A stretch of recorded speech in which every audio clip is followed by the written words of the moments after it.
आंदोलन बसलात? माझे 3-4 मुद्दे आहेत आणि ते अतिशय महत्त्वाचे आहेत।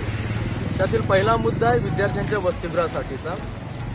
इथे जे केबीपी बॉईज हॉस्टेल आहे त्याच्यामध्ये 80 सीट आहेत, त्यापैकी 40 भरलेले असतात ऑलरेडी जुन्या विद्यार्थ्यांसाठी आणि 40च रिकामे असतात। मग या संदर्भात पुढे असं म्हणतो की इथे 2005 साली अण्णाभाऊ साठे या परिसरामध्ये सीबीएसला जागा दिली। सेंट्रल गव्हर्नमेंटचा तो प्रकल्प होता, अभ्यासक्रम।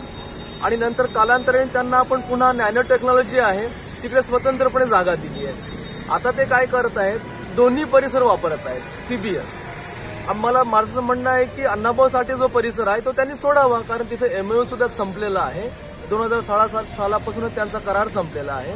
मग ते दोन्ही परिसर का वापरतायत? त्यांना नवा परिसर दिला तो त्यांनी वापरावा, जेणेकरून त्या अण्णाभाऊ साठे परिसरात 300 विद्यार्थ्यांची व्यवस्था होऊ शकेल। नंतर माझा मुद्दा आहे पालीचा।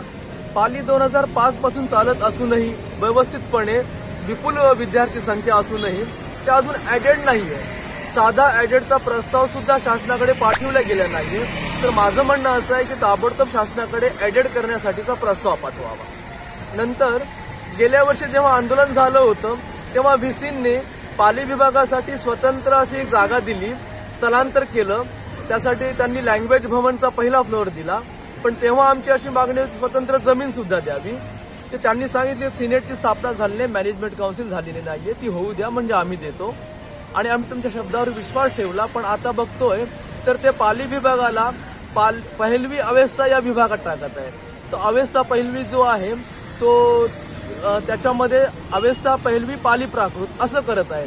तर आमचं म्हणणं आहे की पाली विभागाला स्वतंत्र जमीन द्यावी कबूल केल्याप्रमाणे, आणि अवस्था पहिलवीमध्ये पाली टाकत नाही हो, त्याचा काही संबंध नाही, हे जाहीर करावं। बस असे 3-4 मुद्दे आहेत, एवढेच। मग हे उपोषण केव्हा सुरू केलं तुम्ही? 21 तारखेपासून बसलेलो आहे। आता कुलगुरूंशी काय बोलणं झालं का? काही नाही, कुणाशी भेट नाही, काही नाहीये।